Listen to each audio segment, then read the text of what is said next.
15, 14, 13, 12, 10, 9, 8, 7, 6, 5, 4, 3, 2, 1. Welcome to Northern Vibe. Interested in the perspective of a well-informed lateral thinker? A man unashamed of speaking his mind?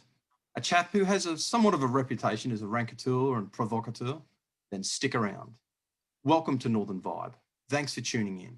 It's going to be interesting and, dare I say, a little bit provocative. Please like and share this show. We're growing, but we need your help to keep up momentum. We're getting some really interesting locations where people are, so please tell us where you're listening from in the comments screen. Also, any questions, any other comments you wish to make, any suggestions in regards to people whom we need to be speaking to, don't hesitate to put them down at all for me. Anyone who is in far north Queensland, who has read the Cairns Post or any of the newspapers in the Atherton tablelands will know of Peter Campion. He's a chap who writes frequently. He has his own distinctive style, and his letters to the editors have been deemed worthy of publication for a number of years now. He's decided to stand as an independent member for an independent candidate for Hill, which was only created during the 2017 redistribution. Hill, much of the seat was previously part of what was formerly Dalrymple. As an interesting and quick aside, the electorate was named after a little-known Australian geologist and paleontologist. She's the first female professor at an Australian university and the first female president of the Australian University of Science. Bit of a legend. Now, Peter has gained national notoriety when his daughter, Vicky Campion, who is an accomplished woman in her own right, became the partner of Barnaby Joyce. Now, like all North Queenslanders, I'm familiar with Peter's writing style, and the adjective that first comes to my mind is forthright. As with all my guests, I make the qualification that I don't agree with everything that Peter thinks or every view that he holds, but that's not important. It's about the discussion. It's about free speech. It's about free expression. But before we dive right in, our mention and dispatches this week goes out to Cairns Meals on Wheels. My mother used to work for Meals on Wheels, and they do a great job of providing home-delivered meals to frail-aged persons, to younger persons with disabilities, and carers so that they can remain healthy and secure at home without the risk of premature institutionalisation, which isn't good for anyone. A wise man once said that whoever wants to become great must be a servant, and Meals on Wheels serve the community well and with dignity. Peter Campion, thank you very much and welcome to Northern Vibe. Now, Peter, I'd really like to structure our conversations around some issues: the pull factors, the push factors, and how a new state will address some structural problems. But first, tell me about the electorate of Hill. Thanks for having me, Matt. It's good to be here. Hill is, as you said, a relatively recent electorate, and it's not the first time that people around here have found themselves in a different electorate. You mentioned Dalrymple. That was quite a bizarre electorate. It stretched well down the inland side of the Great Dividing Range, and it was inland almost from Cairns, from Townsville, and from Mackay. And how they expected any sort of common community in that is, well, I couldn't get my head around it. But before that, it was tablelands, and that was a very logical electorate. It was very central around the communities on the three plateaus that represent the tablelands. And before that, of course, it was Marillion. So we were in 4 electorates without shifting hats. And yeah, so Hill now includes, well, from almost a Walkerman, it might actually include Walkerman, I'll have to bring the map up on the computer, to Mount Garnet, Ravenshoe, obviously, and Millennium Lander. Then down the coast, you've got from somewhere up around Fishery Falls down to Tully.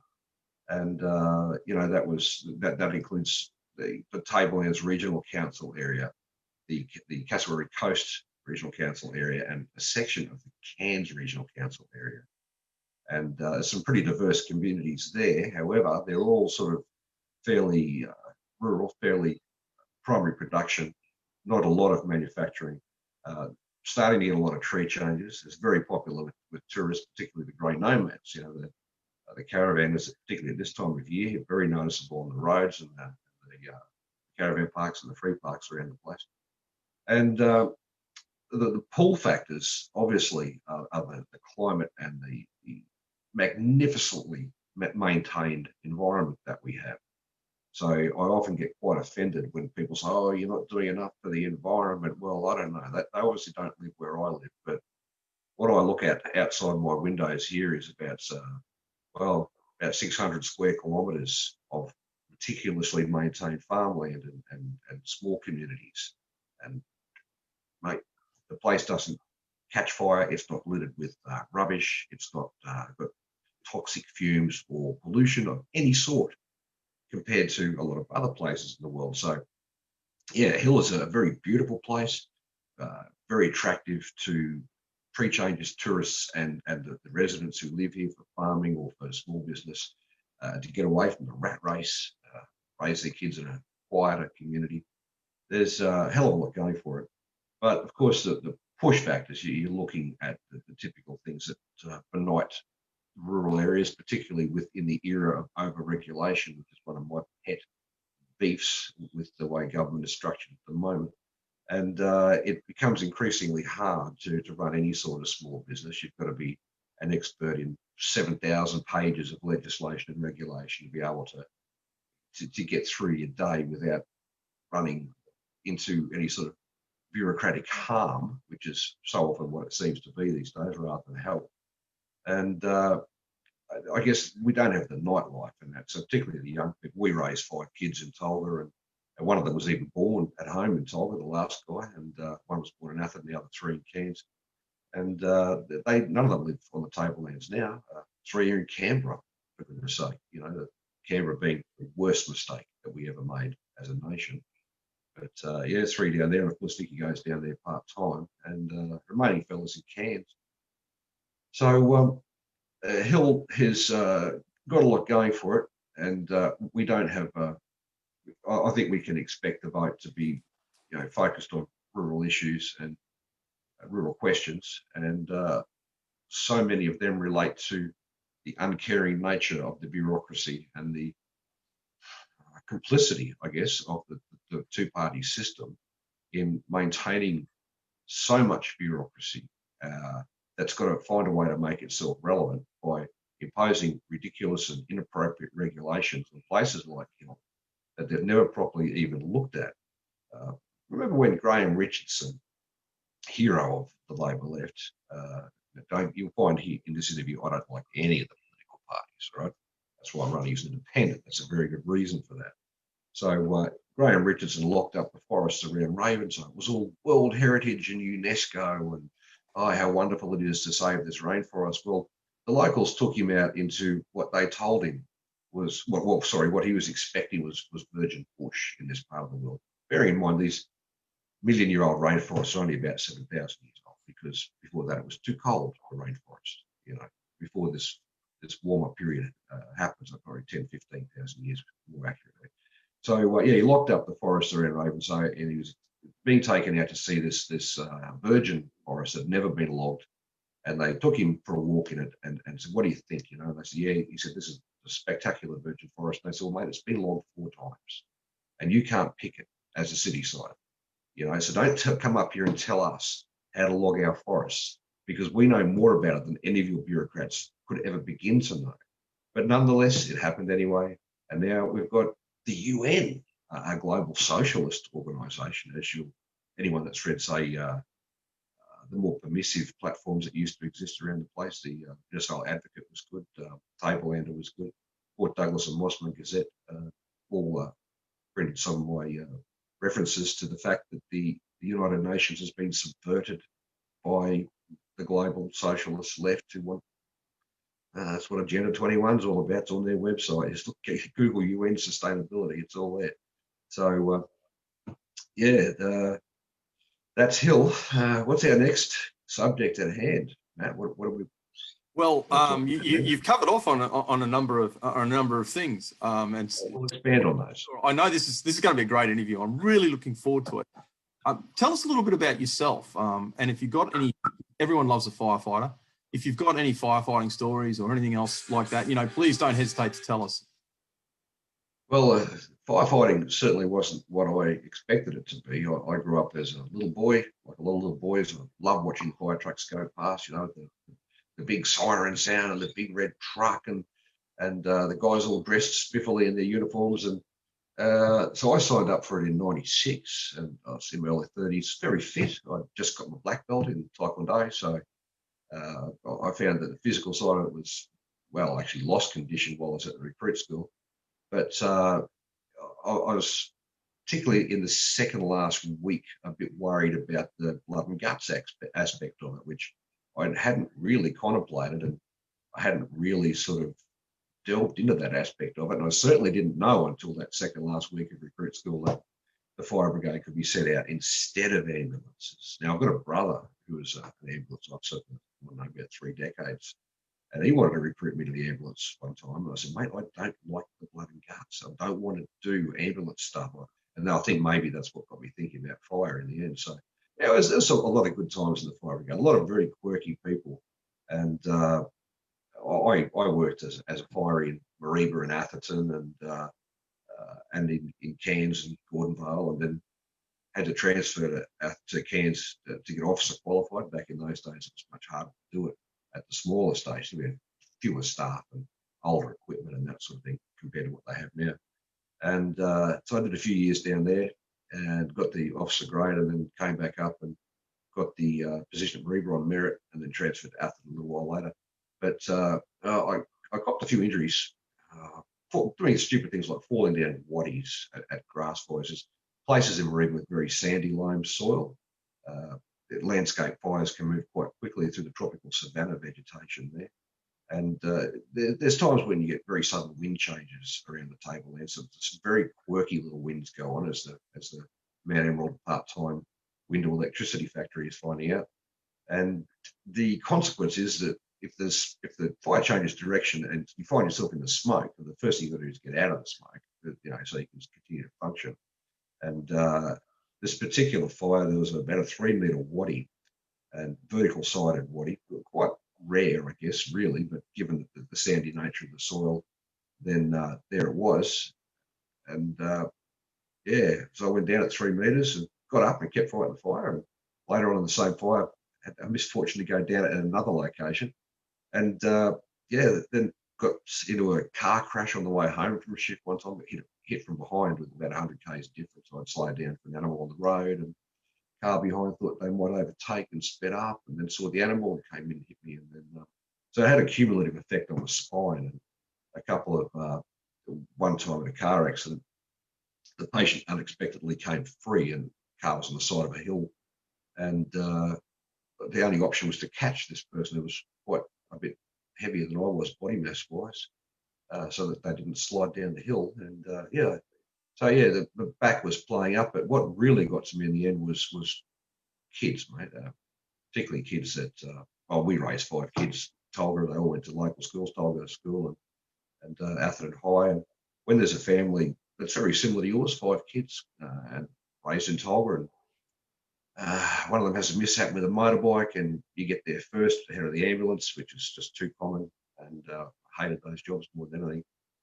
And you do everything to resuscitate the kid with his dad there and his brother, and then eventually his mum came and other brothers and sisters, and the ambulance got there and took over. And it just gets to you, mate. And Yeah. I totally get it. Actually, I was in a very serious car accident. A chap in a stolen car ran into me, and I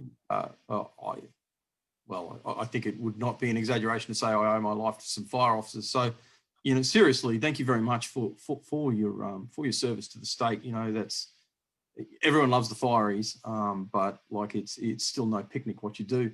But let's dive in now, Pete. I know you're not uninformed about issues about government, power and authority. And I understand Barnaby, who was previously for a new state, and of course himself comes from New England, which was where the first new state movement in Australia happened. Yes, indeed. And a federal senator for Queensland has changed his view. I just want to kind of make the respectful observation that it's strange for someone who was supposed to be a senator for Queensland now wants to abolish the state of Queensland and apparently replace it with municipalities. I've got to further say, I've met Barnaby on a couple of occasions. I quite like and admire him, but he's just so wrong on this issue. I'm going to read a quote from his article where he actually articulates what. Actually, first, before I do that, I'll get your opinion. I know you've read the article, and fundamentally, for viewers who haven't read it, to give you the briefest of summary, what Barnaby argues is that states need to be abolished. He believes the COVID response, and especially Victoria's lamentable efforts there, and their crushing of rights and whatnot, is an indication that states sort of shouldn't exist. What's your take on that, Peter? Well, I guess if you had Dan Andrews as Prime Minister, then we'd have it at a national level if we didn't have states. So in a way, well, in a very clear and present, in-your-face way, we're a hell of a lot better off having states at the moment with this COVID panic epidemic than we are not having states. So I would hate to live in Dan Andrews, Victoria. The latest video I saw today involved a young man with bipolar who found that his hospital bed was unavailable, and bipolar is a pretty difficult condition. Left the hospital grounds, the hospital rang the police. The video shows the police catching up with him, with 6 or so of them, bringing him to the ground, and one of them bringing his foot up and stamping on the back of that man's head. And that is Australia, and that is 2020. And this is because of a pretty ordinary Chinese flu. So I would frankly be I'm very grateful that we're not in Victoria, and that in fact there's a whole other state between us and them. So yeah, Barnaby, I think, is wrong on this issue, and he's particularly wrong because this is a position taken by the UN and the global socialists there that want to have one world government. It's much easier for them if they have one federal government and then a series of super councils or mini states. But that doesn't protect the rights of the citizens. That just makes it easy for the people that want to rule without any vote taking place or without any bloodshed. And it all stems from Antonio Gramsci's ideas between the two world wars. He realised after World War I that the fascist left could never defeat the free market capitalist right, for want of better terms, left and right. So they knew. Oh, sweetie, can you turn that off? Look, we can't have that at the moment. Sorry, production values. I know. It's okay. We're all you. Don't feel bad. Yeah, the Gramscian idea was that rather than firing a bullet, to just simply take over the institutions from the inside. So that's where the Gramscian left's long march through the institutions began. And consequently, any move to abolish states would get massive resistance from me. Now, I'm not quite sure what's motivating Barnaby's thinking, so it's possibly a little bit early to suggest he give himself an uppercut. But if he were in the room, I'd certainly give him a light tap on the back of the head and say, rethink it, mate. See, that's the whole thing about this idea of centralisation of power. Everyone seems to have this strange idea that as soon as you centralise power, you're going to get the best people making the decisions. They're all going to come to the best, they're going to come to the best conclusions, and they're going to do that straight away. Well, if that was true, every totalitarian government, whether it be left wing, right wing, or even indeed, kingships, they would have worked just fine. The simple fact is, they simply don't work. The more you centralise power and the more you centralise decision making, the worse things get. But I'm going to quote a little bit of Barnaby's article and get a comment from you. The quote starts from here, and this is about midway through. To the northeast of New England, the federal seat of right goes right into the suburbs of Brisbane. This shows how ridiculous it is that legislation in the northern part of my electorate overwhelmingly comes from Sydney. The very north of New England doesn't even run on New South Wales time in summer. In southwest New South Wales, Adelaide is the closest city. The US dealt with this problem by creating new states. And if we have a timeline from 1788 and the arrival of the First Fleet today and overlapped it with the Mayflower's arrival in the Americas around 1860, we would see that they had by then created more than 30 states. At least the regulations drawn down in those new states were local to them. Well, yes. It's an argument for it. Yeah. Yeah.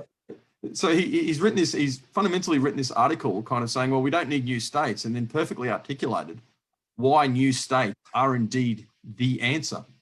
They certainly are. And that's why. Sorry. No, again, strange that he talks about COVID, because you touched on it before. We've got this idea that a centralisation of government would ensure that there were no Victorian responses, when, as you indicated, it's quite clear that a centralisation of government would probably ensure a national Victorian response. And I've got to say, to give him some credit, because the man's no fool, there's a germ of truth in one of his comments.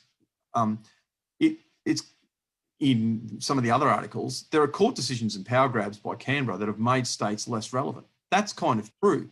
The unfortunate reality is that is one of the uphill battles that we as a new state organisation are fighting.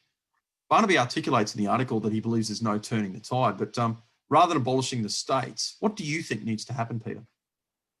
Well, my view is that we actually need to follow the wisdom of the founding fathers that we had, the framers of our constitution, and introduce new states, because the existing ones are too big and there's too much, well, Barnaby touched on it, as you said, too much power focused in cities.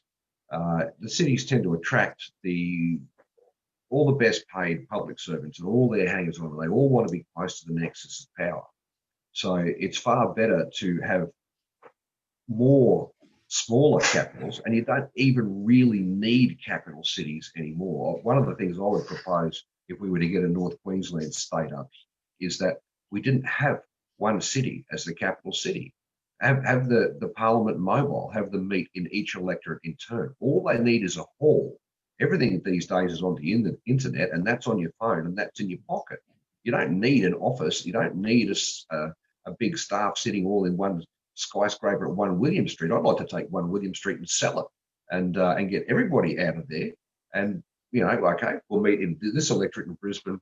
Sorry, wouldn't have Brisbane, but it'd be this electorate in Rockhampton for this sitting, 2 weeks to 3 weeks. Then chuff off back to the electorate, and then come back and meet up again in Mackay, and the next time meet in Townsville, and then maybe the time after that it's in Mareeba.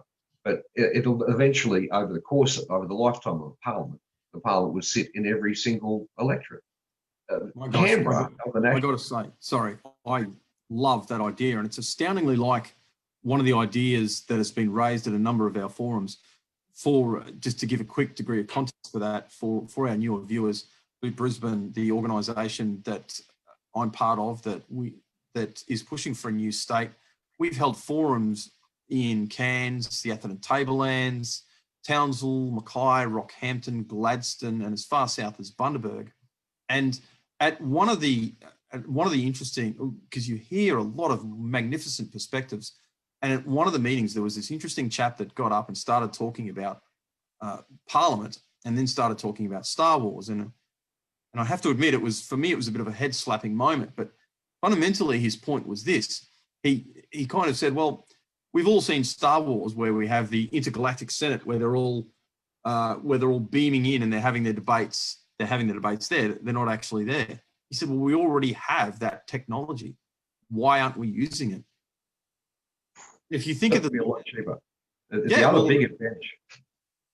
Sorry, go on. Well, I'll let you finish, and then I'll jump in. Okay. The other big advantage of not having the government focused in a specific geographical location is it makes it a lot harder for the lobbyists and the crony capitalists that want to bend legislation to suit their particular business model. Okay, so if the lobbyists have to chase the parliament and all the parliament's support staff around the country, then that gives them the same level of difficulty as the politicians have when they're commuting backwards and forwards to their electorates. And similarly, if you've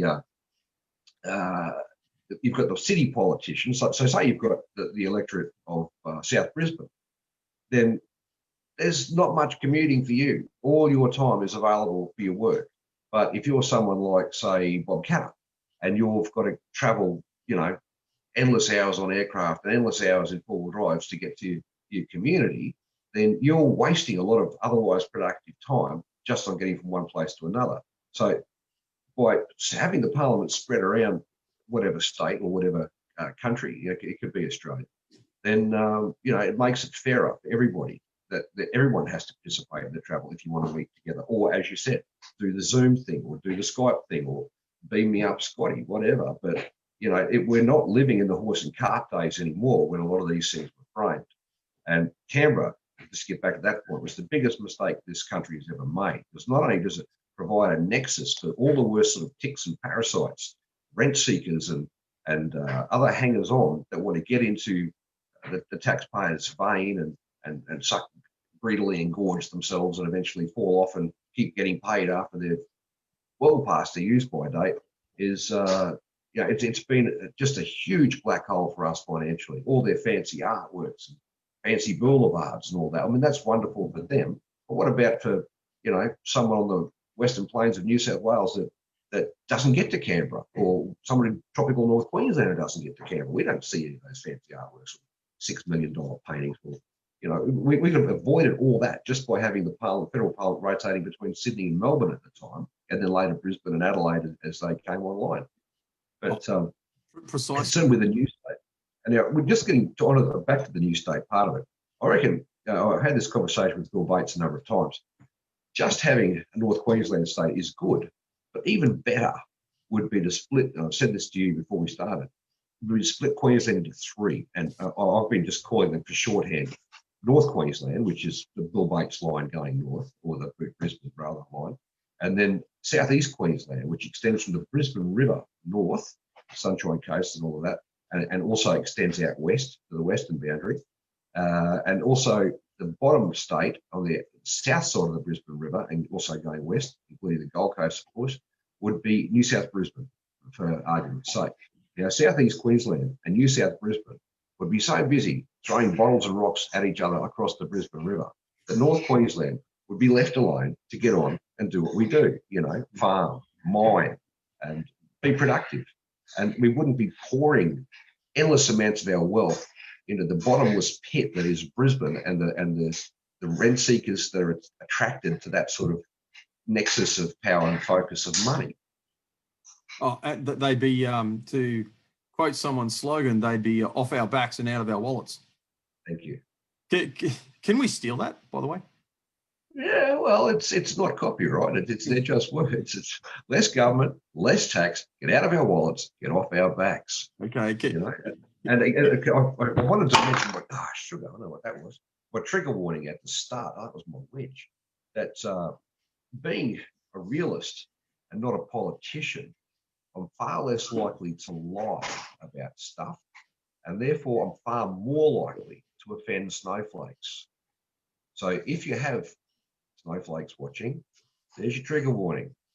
I'm not going to lie to you about stuff that's, self-evident, like the fact that global warming is just not a thing, and carbon dioxide cannot heat the planet. And sometimes I find there's a little bit of hurt goes with statements like that. So that's what you get when you get a realist running for a seat to represent an electorate. And there's another thing. I don't have a big set of policies. Like if you go on the Labor Party website, you'll find you click on this and takes you to another level. You've got to click on that and takes you to another level. And I think CAT is much the same. And you can't find anything that's just a set of, this is what we want to do and this is how we're going to do it. But, the proper idea of representative democracies is the electorate finds a person willing to take their ideas forward. Now, you can't get that with a political party because you get their ideas or you hit the road, sunshine. So my thought of it is I've got a section on my website, one of the tabs at the top of the menu is question authority. So far there's 36 different categories, which some have argued is too many, but hey, government covers a lot of areas. And I've phrased them as questions. So these are things that I've asked and expounded on at length in newspapers and whatnot. And they're also things that other people have raised with me. I get a lot of phone calls and messages and get stopped in the street and say, Pete, can you write on this, mate? Oh, I haven't got the courage, or I haven't got the word skills or whatever. So yeah, I'll write on that if it's a good cause, and I have done in the past. And the effect is we've got to, I don't know, we've got to find a way to get away from. The party politics. I know that's something you're particularly passionate about. I'm going to lead into that actually, because I had a very interesting conversation with Rob Pine last week, who was Yes. my guest, and you and Rob are on have very different political worldviews. Oh yes. But that's one thing that you share. But before we do that, there's been a couple of comments I really want to share. We've had one of our viewers indicate that in regards to the council issue that we raised before, Queensland has 77 councils. So thanks very much for this particularly knowledgeable person for putting the specific figures up. While Australia has a total of 535, the observation was made that imagine 535 mayors turning up cap in hand for their annual begging session at Canberra. Mr. Branstad has also made a great observation. If a new state is created, don't give capital status to any of the self-interested large cities. Give capital status to the small inland town that would fairly distribute funding to everyone. Don't create a new Brisbane. Yeah. Going back to that, I do see Mr. Branstad's point. Thank you very much for sharing that with us, sir. And going back to the virtual parliament concept, we've covered off on, I don't want to linger too much on that. We've covered off on all those dynamics, but I think one of the other really important dynamics is the human psychological one. We know that when human beings get together and they speak, you start to acclimatize your views, things you say, and the Overton window according to the group of people that you're with.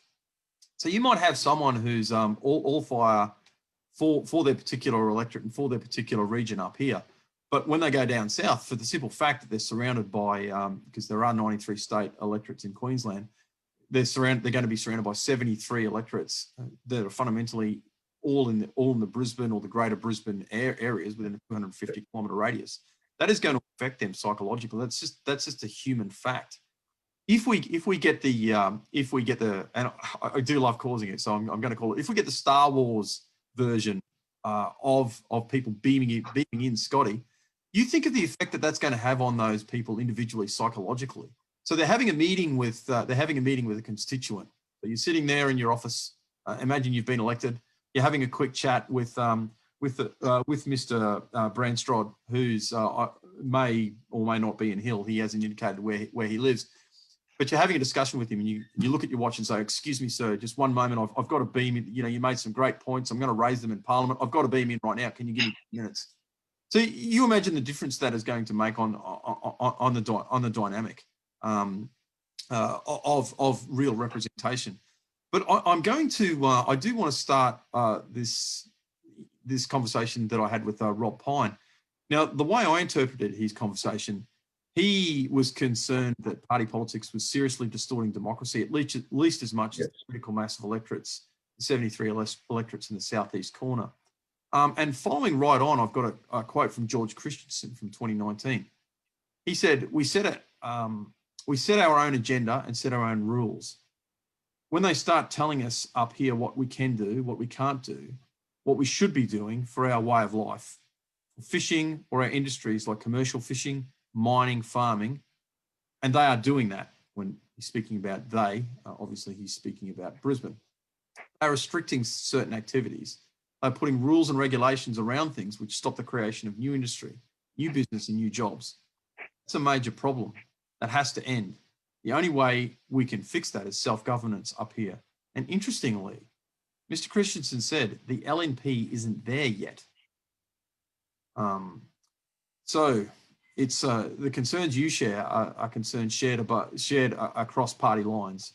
But look, I think there's a bigger issue here too, Peter. Before we move on to some further issues, look, if democracy is distorted and it doesn't deliver, people start to lose faith in it. Making democracy more meaningful and relevant will strengthen it. And I think that's a really important thing. So for me, it's not just about empowering the people of North Queensland, giving us better governance. It's, yes, there is a high degree of self-interest. And yes, I want to control my own destiny. And yes, I want control over those things. But it's deeper than that, Pete. It's about democracy. It is. On a specific democratic issue, I've had a look at your website and I know you're keen about energy policy. Tell me what your vision is. Okay. to solve any of the issues that we have as a society at the moment, problems with mental illness, problems with unemployment, problems with budget deficits, we've first of all got to return to cheap, reliable energy, which we had. But, the Malthusian myth grew that carbon dioxide could somehow magically transform the planet into some inferno. Got hold like some secular religion, and consequently they decided to erect their monuments to Gaia, their windmills and their endless plains of solar panels, and completely miss the fact that it just cannot work. The simple fact of the matter is that we use electricity at 240 volts, which cycles backwards and forwards 50 times a second, from positive to negative, backwards and forwards. That's called the hertz. Okay, so it's 50 hertz, 240 volts. Now, if it deviates from that number of cycles per second too much, then it's going to fry your computer. It's going to burn out your washing machine. It's going to kill your fridge. If your fuse box is an older one, then you could burn your house down from the grid supplying energy that your equipment and your wiring is not attuned to. So to get that sort of power reliably, it requires a great deal of torque behind it. Now, if you've ever raced cars, you'll probably hear of race car drivers talking about the difference between power and torque. A lot of people only talk about power. Power is how fast you hit that concrete block at the side of the racetrack. Torque is how far you push that concrete block after you've hit it. Okay, so the electrical grid needs torque. Now, solar and wind don't have a massive amount of spinning machinery to provide that torque. In fact, they spike in and out. So, a big solar array can be delivering, 6,000 watts on your roof, and a cloud goes over and it drops to 30 watts for a few minutes. Well, if the grid is demanding, say, a gigawatt of power, and and it's relying on solar for that, and all of a sudden a bank of clouds comes over, or the wind stops, with the windmills stop, that power is still being drawn from the grid, and something has to step up to replace it. And you can't dial another solar plant up. You can't dial another wind plant up, because they're entirely dependent on the weather. So they haven't got the torque, they haven't got the push factor, they haven't got the spinning reserve, is the term that's commonly used. So if you think of these big steam engines, which is what they are, the big coal-fired, even the smaller gas plants, they're all basically just steam engines. They're just boiling water and converting it to steam and running it through a turbine and spinning a shaft, which drives an alternator, and there you go. You've got power. Now, the combined mass of just one of those things can be several hundred tons. So when you've got, say, somewhere like Stanwell, which has got 4 of them, there's a couple of thousand tons spinning. There's heat in the system from the fires that have been going in those boilers for however long the plant's been operational since its last shutdown for maintenance or repair. And the steam that's in the system, in the pipework, that's all effectively like a battery. And coal itself is nature's battery. It's chocolate sunshine. It's compressed vegetable matter aged over time. Now, when it's burnt cleanly and efficiently in a modern high efficiency, low emissions, or HELI power station, it's releasing fertilizer and water. Now, plants require fertilizer. In this case, it's CO2, carbon dioxide, or carbon monoxide that used to come out of car exhausts and kill you. Still does before your catalytic converter heats up, but very hard to gas yourself off your car these days because your catalytic converter.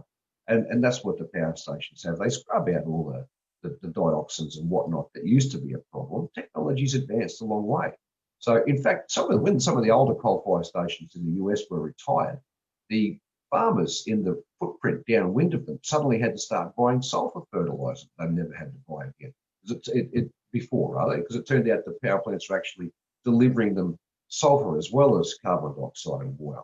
So anyone that thinks that carbon dioxide can in some way affect the climate, that's like believing that your brand new four bedroom masonry block home which has about 25,000 concrete blocks in it, okay, that one of those concrete blocks can catastrophically overheat the house. It can't, mate. You know, and when it comes to that, if you're going to look at the actual mechanism of what carbon dioxide is alleged to do, it's alleged to trap heat. Well, it can't. It's a little tiny molecule. The best it can do is collect an infrared photon and then re-emit that infrared photon.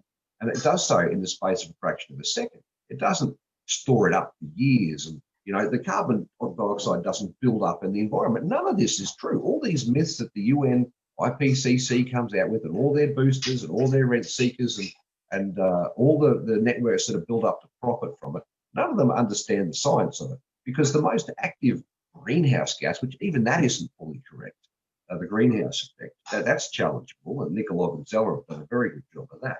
But the most active greenhouse effect molecule is water vapor, and that's why it can be very, very hot at 30 degrees in Cairns, because it's very, very humid. It might be 90% humid, but that same heat in Townsville feels relatively cooler because your sweat can evaporate quicker because it's not so humid. So where we are, I was saying to you before we went on the live stream, where we are, we're often in the cloud at the elevation that we're in, and it can be very, very muggy, and you can feel that the water vapor catching and re-radiating infrared photons that are being released from stuff that's heated up during the day. And if you take away that water vapor, like, so imagine you're having a night out in the desert, and it's very, very crisp and dry, and the temperature drops dramatically. So you've got a whole different climate, say in Georgetown, than you have in Cairns, because of the difference in humidity. It can be a much lower temperature at night. So the idea that carbon dioxide, which actually can only intercept the leftover infrared photons after water vapors had a red hot go at them, at an altitude where it's minus 80 degrees. Now, a low energy infrared photon in the zone of the atmosphere that's minus 80 degrees hasn't got the strength behind it to push down into the hotter, lower layers of the atmosphere to overheat anything. Just bear in mind, we exist at surface level. You know, if we're much above the surface, we're in a balloon or a plane, and if you're in a plane, most modern aircraft, it's a controlled environment anyway. But anyone that's been ballooning in the early hours of the morning knows how damn cold it can get as you go up. Well, that's you know, where the greenhouse effect is only part of the story. The other part of the story is, pilots know it well, the adiabatic lapse rate. Now, for each kilometre of elevation, you lose in a perfectly clean and dry environment about 10 degrees Celsius. So where we are at 900 metres, if the environment was clean, stable, and dry, we'd be looking at 9 degrees colder than what they're experiencing down the coast of Cairns. So the actual surface baseline temperature of the Earth is not predicated by trace molecules. Now, the analogy with the blocks, that's how many CO2 molecules there are in the atmosphere compared to every other type of molecule, the nitrogen, the oxygen, the water vapor, and the argon, and all the rest of it. So 1 part in 25,000 is how much is the carbon dioxide. So one block in a 4-bedroom concrete house, that's your overheating effect, which we can't do it anyway because it's too high. So I was not that I was going to try and avoid the political hot potato of climate change. I knew there was no avoiding it with you on board, but thanks very much for outlining that to us. We're really flying through time here, so I'm going to ask you about sovereign risk. I know that's another thing that you're very interested in. Now, I'll get you to explain what that is for our viewers. Right. I just need to finish the last little bit on that greenhouse effect. Okay. Oh, certainly. The okay. Yes. The baseline temperature of the Earth is a combination of the mass of the atmosphere, the pull of gravity, and the total solar irradiance received. All right. If you add more atmosphere, the baseline temperature at the surface will be hotter. If you add more sunlight, the baseline surface temperature will be hotter. Right. Take half the atmosphere away, it's going to be a lot colder. And the greenhouse effect's only part of it. Don't listen to everything you hear. Right. Sovereign risk. Sovereign risk is what small business has just been slapped in the face with by being told they can't open, or if they're a restaurant that can seat 1,000, that they can have 100. That is sovereign risk. That is with the government saying, okay, we're the sovereign. We're saying you can't trade this way. You can't have that customer. You can't open on this day. In Melbourne, we're going to have a curfew, so you've got to shut at 8 or 9 o'clock or whatever. That's sovereign risk. That's the government legislating you out of business. Now, that's the absolute worst environment for anyone who's got money to invest. Like, I would like to invest in something at the moment, but I can't find anything that isn't so deeply entangled with sovereign risk that I just don't feel comfortable with that investment. The capacity for the government to make rules that are so hard that you can't abide by them, so you just give up, as some of our farmers are finding now with ridiculous silk legislation. I mean, you've only got to look at the current flows on the websites that reproduce the current flows in the atmosphere and the ocean, and you can see that the prevailing currents along the Great Barrier Reef are towards and along and up the coast. So nothing much that comes out of the rivers, except an extreme flood event, goes anywhere near the damn reef. If it did, the reef sand would be brown, not white, right? Okay, so they've got farmers there that are being told, you can't do this, or you can't use this much fertilizer, it's going to harm the reef. Well, that is rubbish all the way down. That is sovereign risk.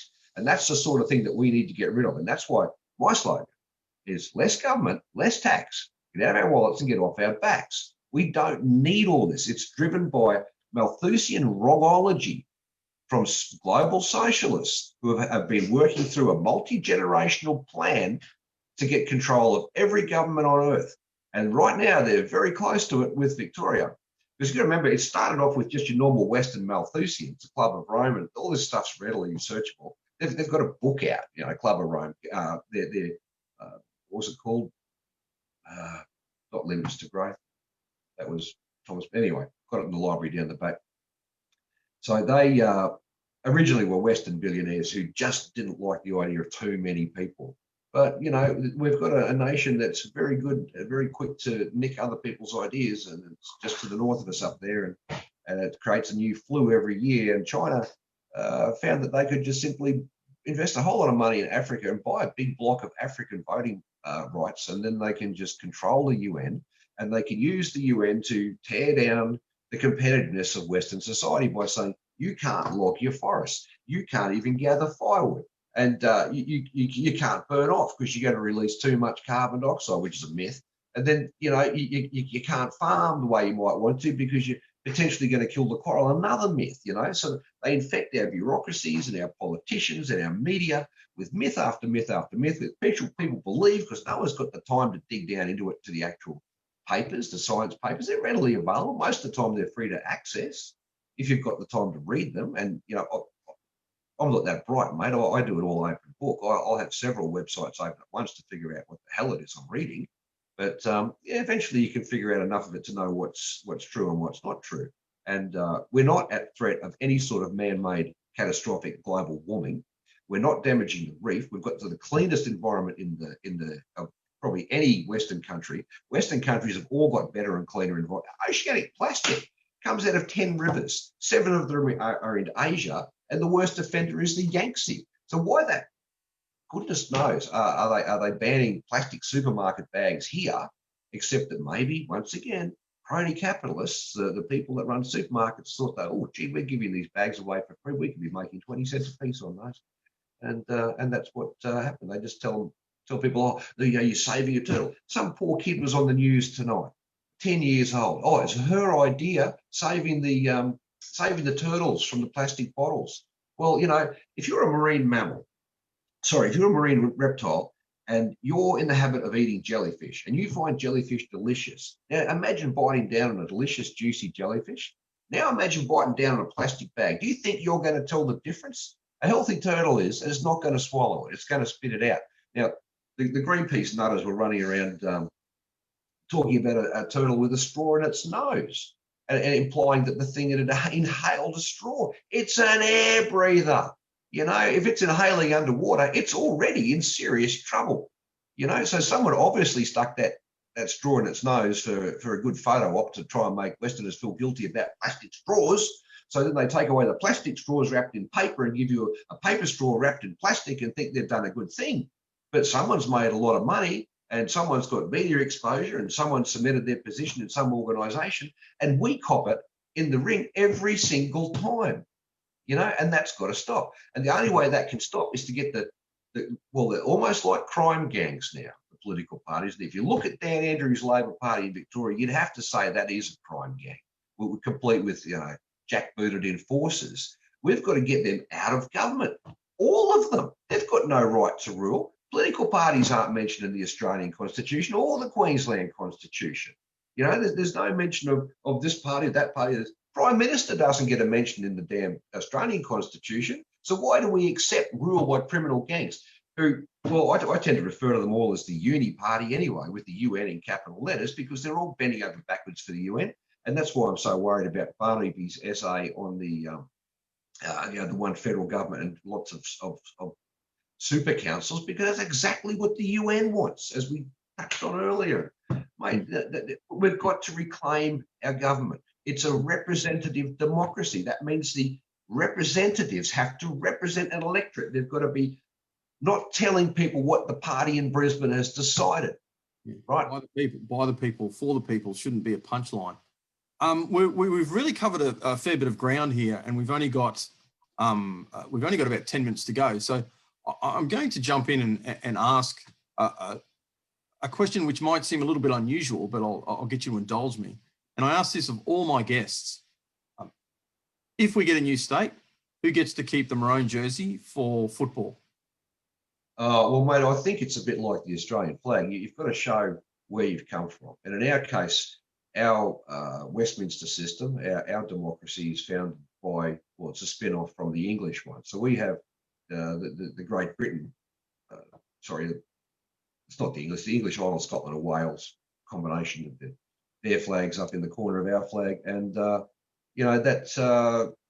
in a football sense, I think would have to be a maroon collar on every state. Like we split into three, and then you might have, a light blue shirt in North Queensland with the maroon collar, and then a medium blue shirt in Southeast Queensland with the maroon collar, and then New South Brisbane, well, they can have a dark blue shirt with a maroon collar, something like that, and or just different shades of maroon or whatever. But I think everyone should have a slice of maroon to show where they came from. They came from Queensland originally. Queensland outgrew its usefulness. It got too big, it got too clumsy, it got too Brisbane-centric, it got too focused on itself, wasting money, poor governance, self-interested criminal gangs virtually running the show. We need just to get away from that, mate. North Queenslanders in particular, we've got our own style, we have our own view of things. We don't need to be told what to do. We can do it our own way. And I think to do that, to have any chance of getting a new state happening, we've got to get the political parties out. And I'm telling you, a bunch of independents with no idea what they're doing, in complete paralysis, is still going to be better than the anesthesia plastic duck government. Hello, Mr. Campion. I've lost you there. Sorry. Oh, that's okay. I think you just dropped out there. Look, I'm going to lead into. I'm going to make an observation and kind of lead into that, because you've raised the concept of identity. Now, behind the question of the football jersey, the reason I always ask it is because when we did our roadshow trips, it was a question that always inevitably came up. And initially, I used to kind of slap my head about it, but I started to realise that it indicated a couple of things. First, that sporting opportunities for our youth are just not as available up here as they are in the southeast. I know personally of two families that have moved very reluctantly, as it meant leaving their extended families, pulling up their roots, to go to Brisbane, give their children opportunities at state sport level. So it's not just economic opportunities that are being denied, like things like sport and these lifestyle things matter a lot to us. Second, that as Central and North Queenslanders, we really do have a separate identity. And this is important, as sports teams are one of the few monikers that we use in modern times to frame our modern identities around. I'd like to talk about identity. Can you tell me the values, characteristics and views that we have up here that you believe are different from the southeast? Well, mate, it seems that the the denser the population and the more time they spend indoors in air conditioning and not outdoors in the sunshine, the more they start to believe 16 different things before breakfast that can't possibly be true. So you get this, well, it's like a self-licking ice cream when you get enough people in a major city like that. They all start to have the same ideas, and so they're just not practical so much of the time. So with smaller states, it gives more space for the geographical quirks, the individual idiosyncrasies, which are often strengths. A classic case in point, we had a emergency services minister or fire minister one time who was a real knockabout guy, and in fact, he was the one that give a public servant smack in the chops one time. Ended up losing his job over it, which is a real shame. He was great. Now, I found him wandering around our fire station one time. I said, "Oh, mate, you after a fire permit, are you?" And he said, "No, mate, I'm your minister." And he blended right in. He had our culture. But then a few years later, it was a whole different minister. And he came up with the regional commissioner. And the regional commissioner's surname was Beecham. And he liked people to call him Beecho. And I said, "Oh, g'day, Beecho. G'day, minister. Come in." And then I got a rocket from Brisbane about a week later for calling the assistant commissioner Beecho and not Assistant Commissioner Beecham. Well, no one had ever called him that in my hearing, and he'd never called himself that. So they were imposing their culture on ours, and they had this little culture where they were all little imperial dwellers of the court, and they all had to be properly addressed by their rank and title. Well, we don't take ourselves quite so seriously up here, mate. And if you're going to bring your Brisbane culture up here and try and bash me around here with it, you're not going to get any cooperation from me. And I think that talks about the tie line. And makes a comparison to the Barassi line, where the different codes of football are played. And he suggested in one of our interviews that the tie line might be once we could ascertain precisely where the tie line is, perhaps that would be a fantastic border for the new state. Yeah. So we've actually had, I mean, this sounds like an obscure and strange issue, but we've had some very big brains. Bernard Salter, I'd have to say, I'm a fan. I'm a big Bernard Salt fan. Right. Yeah. A fantastic demographer, great guy, and very interesting man to have a chat to. He's commented on this as well. We've only got a few minutes left, so I'll just get you to make a quick comment on what do you think a new state would mean for Indigenous Australians, both in Hill and other northern electorates. Oh, mate, look, it could, if we structured it correctly, make so much difference, because this is a whole hour on this subject, right? I used to go to the Aboriginal missions. My first career was Commonwealth government, 11 years with the Department of Social Security as a field officer. I used to go out and see what was going on. There is now a huge industry built around Aboriginal disadvantage. And if Aboriginal disadvantage were to be resolved, there's a hell of a lot of people that aren't going to have a job in a Land Cruiser. So the very best thing that can be done for Indigenous Australia is to convert these deed of grant in trust titles on their communities to freehold. And yes, let them sell it if they want. Give every member of every clan group some blocks, quarter-acre blocks in the community itself. Give them some 5-acre blocks around the edges. Give them some farms. Divide it all up fairly. Everyone's got an equal bit of property, and then they can trade them with each other, or they can sell them, or they can mine them. Give them the full property rights to the thing. And look, one of the worst insults in our democracy is the theft of mineral rights from freehold title owners. Like if I own my 5 acres here, why don't I own what's below the surface? I damn well should. I paid enough for it. So, just think how much better off Indigenous people would be if they could mine, if they could farm, if they could do what they wanted to do with their land, given that their agrarian subsistence existence is over. Okay, it was going to end one way or another with whoever got here first. In a lot of ways, Indigenous people were very fortunate that they got one of the best, or the best society. In fact, the only society that's ever freed people from slavery is this one, because that started with the Brits, remember, blockading the African slave traders. So, yeah, mate, the Indigenous could be so much better off if we got the regulatory authorities off their backs. Of course, they've got problems there because the government has a vested interest in not solving them. The bureaucracy doesn't want them to end. because that's the end of them, their reason to exist. Well, I've They been, should be the richest minority in the world, mate. yeah, I've been lucky enough to speak to a couple of candidates for Cook. Dennis Tulty, he's very, very interesting man to talk to. We had some massive technological issues, unfortunately, because he was in Wujal, and we found it very hard to get Zoom meeting. I'm going to get him on again, actually, if I get the opportunity and he has the time. And Yodi Basky, who's also an independent for Cook. Both of them are very, very passionate, very concerned people.